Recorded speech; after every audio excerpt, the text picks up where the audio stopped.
Right, it's Friday, it's just after 12. I'm here with Wanderers manager Marc White for our weekly catch-up. How you doing, Marc? Very good, mate. Good stuff, good. Very good. Right, we've got a big game down here tomorrow that I'm going to talk about in a bit. But first of all, let's reflect on the last week. Obviously, we were at home last Saturday against Chelmsford, then Tuesday night we're heading down to Maidstone. 2 draws. Having reflected on it for a few days, what's your thoughts, Marc? Yeah, I thought maybe we kind of battered Chelmsford on the data, but just conceded a couple of sloppy goals. It's a division where every team's got threats, and if we sort of keep them in the game. I thought the Chelmsford game last week was all about conceding that first goal, and playing under pressure when we didn't need to be. But on the data, we performed really well actually. Probably a little bit better than what I thought. But yeah, Chelmsford. They were, I believe, runners up last year. People forget that, and Robbie's done a good job. They stayed in the game. And we didn't quite put them away. And then obviously went to Maidstone, which is a notoriously tough venue. Yeah. I've got to say that what they've done with the stadium is tremendous. Even in the couple of years since we've been there, just so neat and tidy. The pitch is lovely. We've even got the pitch supply. We've even made friends with those, and we're going to talk to them about that style of pitch, which was much more in keeping of a football pitch. Yeah. Over and above this bouncy castle we play on. But yeah, the facilities were brilliant. The welcome was great. The fans were great. Maidstone, all the people I met. It was really nice, actually. Really nice evening. On the field, Maidstone weren't in great form, but it's a formidable, notorious place to go midweek. Always is. I think our XG was treble theirs. I think the keepers made a tremendous stop from Alfie first half. Made 2 good saves first half. Alfie missed the 1v1. We get the lead, and then we just had a little bit of fatigue in players. And when you see these late substitutions and stuff like that, it's because somebody's probably struggling.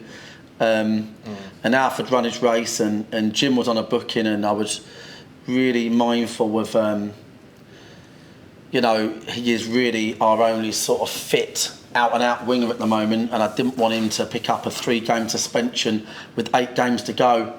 So we took him off, and we adopted a sort of defensive shape behind the ball. We should stop the cross that the own goal comes from. But actually, when you watch it back, it's a bit of a foul, to be fair, on Milson.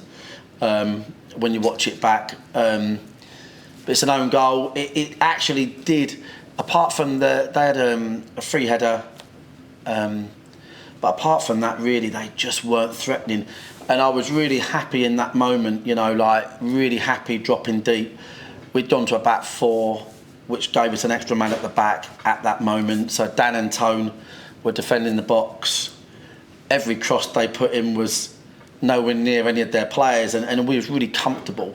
And then, scored an OG. So, listen, it is what it is. You are where you are. I always said that innocuous start to the season where we played up to maybe 16 games, very short of players, was always going to make it tough for us, because you don't have that many innocuous days that you can bank, so yeah, that's where we are really. 2 points, 4 points probably dropped across the 2, but we can't be stubborn, or we can't be spoilt, should I say, because we've had a great run of form, a long unbeaten run, playing really well. Teams tend to up their game a bit, so they should. Yeah. That's where we are. I think I was going to mention that it's easy to forget, and obviously I'm a Wanderers fan myself, that we've had some cracking away days where we've held on to the lead and got the 3 points. Truro away, Farnborough, Enfield, Hornchurch, Welling, and that's just to name but a few. So I think it does make you laugh how the fans. Listen, we're all the same. The fans. I haven't got an issue with the fans getting the ump, but our away record, I think, in the last 11 are 1-9 drawn 2, and there was a I've been doing this a long time. When we won Step 3, Isthmian Prem by 22 points, whatever it was, 21. It was our famous thing that year. We'd go a goal or two up, and then the Samuel Ab show would start at the back, and we'd drop a bit deeper. We'd defend it out. We wouldn't try and chase games and be exposed in transitions and allow scenarios that you don't really want to allow with a 1-goal lead. So, but it is what it is. The away form is formidable. Yeah. The last 10 weeks, our form has been formidable. We've probably been on 2-point-something points a game since back end of November, since we sort of got players back. I just think it's one of those, really. The league will be played out in phases. The truth of the matter is, if we was, this is how I see it, I've been doing it a while, it's still not the time to peak. That's how I see it. That's how I see it. Like I've done this a long time, and there's 7 weeks left of the ordinary season. There's potentially 10 left of the extended season if we have to go through that again. Our aim is to not flog ourselves mentally or physically. Look at the bigger picture. There's going to be a few boys that are left out tomorrow that potentially could play, but I just think no rush. I just think poker faced, really. Let's not be desperate in our approach. There's 8 matches. That's a long way to go. A lot of points. Let's make sure that the ethos of keeping a fit, strong team in the background and having a really strong finish is there. Let's not put too much pressure on that right now. Absolutely. And as you just touched on, there's 8 games to go. 4 at home, 4 on the road, starting with tomorrow and the visit of Torquay. Yeah. It looks like it's going to be a very big crowd down here. Massive, yeah, biggest crowd of the season probably. I mean,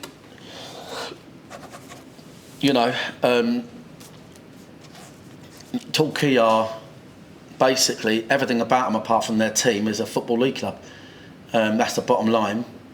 And I noticed from Paul's interview, he won't mind me saying that he's suffering that thing that we saw last year, football league syndrome. When we went up to Hartlepool was the worst one. Jesus, the fans struggle to have an acceptance of where they are and stuff like that. And fortunately, no doubt, many Torquay fans, especially the ones that understand that they nearly went out of business, will be thinking, Jesus, we've got 3,000-4,000 local fans in week out. We're rebuilding. We're in the top 7. What a great time to be alive. But they're an iconic club, really. They treated us amazingly down there. We've had some great little bouts with them as a team and a club. And we should be flattered that we're a big game for Torquay United, because we were playing PSV offshore and the pitch got invaded by a fucking horse. And we had to cancel the game. Exactly. From a local gypsy site. So, we're now a big game for Torquay, and we really respect that. But I just think, clubs that have a lot of fans in them and travel are the lifeblood of the league, and I really respect that. I'm looking forward to seeing the Torquay fans. The football world doesn't go round unless people are putting money in each other's pockets and supporting one another. And Torquay, Maidstone, where we've just been, they are those clubs. So looking forward to the visit. I've got to say also on that note, big thank you to Torquay fans, because they've been in touch this week and said, what time do you open? We want to put money into the club. We want to buy we want to buy your beer. We want to buy your food. Yeah. And just for anyone watching, for the record, we are open from 1 o'clock, and every single one of them will be made very welcome tomorrow. And we look forward to coming. Get up here early. We're open from 1. It's the ground's right in the high street. A lot of them would have been before. It's going to be a good game. I mean, it's great club, and really appreciate that many travelling fans on the field. They're having a good season. I personally, I don't think the league's strong. That's just my attitude towards it. I think that's why a team, you've only got to have one team with a fair wind. Look at Hemel now. they're having a bit of a fair wind, and you get any team with a fair wind, they just beat anybody. Like I feel like the league is mediocre at best. We're part of that mediocrity, I think for that reason there's a lot to play for and a lot of ups and downs. I don't think tomorrow, I'm not playing it down. We'd love to beat Torquay. Obviously, we'll be all out to beat them. That'll be the message. But I don't think it defines anything with 8 games to go. You've got to stay sort of poker faced, and the top weight comes later. Keep reminding people, don't go too soon. There's that's where you need to be. Still a lot of points to play for. That's it, mate. Yeah. So just finally, Marc, and then I'll let you crack on. How is the squad looking going in tomorrow? Obviously, I know you had a session with them yesterday after Maidstone on Tuesday. So. Well, we've got young Josh Hebbert, which has been called up. He's only just turned 17, which is mental, really. If I think about what I was doing at 16, young Josh called up, real talent, one of our best talents we produced, which is great. We've got 2-3 boys that are struggling, that we'll probably rest and not bother with. We've got to look at the bigger picture. We've got to be brave with that and look at where we want to get to. But the boys that will play will no doubt give a good account of themselves. But it's a little bit lighter than it has been, I think, tomorrow. That's the bottom line. But I'm sure the boys will give. I'm back in the dugout, and I missed it last Saturday. So I'm looking forward to, seeing the fans getting a decent home win over a good opponent. Okay, Marc. Well, look, thanks a lot for your time on that Cheers, night. mate. I'll let you crack on, and good luck tomorrow. We'll catch you up next week. Cheers, mate.